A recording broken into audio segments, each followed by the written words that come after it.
నమస్తే మిత్రులారా, నేను మీ శ్రీనివాస్ చౌహాన్ అడ్వకేట్. మిత్రులారా, ఒక కేసులోని విషయం ఏంటి అంటే, ఒక వ్యక్తి ఒక ఓపెన్ ప్లాట్ అని కొనుగోలు చేసినాడు. అక్కడ అతను ఇల్లు నిర్మాణం చేసుకోలేదు. ఆ పక్కనే ఉన్న ఇల్లు నిర్మాణం చేసుకుని ఉన్న వ్యక్తి, పొరుగు ఇంటి వ్యక్తి ఏం చేశాడు అంటే, ఈ ఖాళీ ప్లేస్ నువ్వు నాకు తప్ప ఎవరికి అమ్మకూడదు, అమ్మనని చెప్పి నాకు ఒక మాట ఇచ్చి ఒక పేపర్ రాసి ఇవ్వమని చెప్పి కొంత బలవంతం చేసి ఒక అగ్రిమెంట్ ఆఫ్ సేల్ రాయించుకున్నాడు. కొన్ని రోజుల తర్వాత ఆ ఖాళీ ప్లేస్ అతను ఆ విషయాన్ని గ్రహించి ఇలా రాయడం ఇల్లీగల్ అని తెలిసి ఆ అగ్రిమెంట్ ఆఫ్ సేల్ ని క్యాన్సిలేషన్ చేయమంటే అతను ముందుకు రావట్లేదు. సో మిత్రులారా, ఎప్పుడైనా సరే ఎవరైనా ఒక మిస్ రిప్రజెంటేషన్ ద్వారా లేకపోతే ఫ్రాడ్ చేస్తూ లేకపోతే బలవంతంగా మన ఆస్తులను అగ్రిమెంట్ ఆఫ్ సేల్ చేసుకుంటే అవి చెల్లుబాట్లు కావు. ఆ కాంట్రాక్టు, ఆ ఒప్పందాలు అనేవి చట్టరీత్యా నేరమవుతాయి.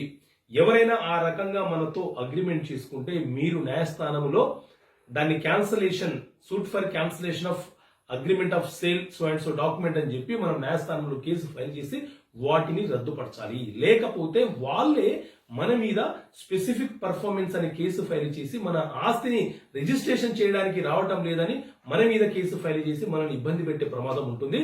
తస్మత్ జాగ్రత్త. జై హింద్.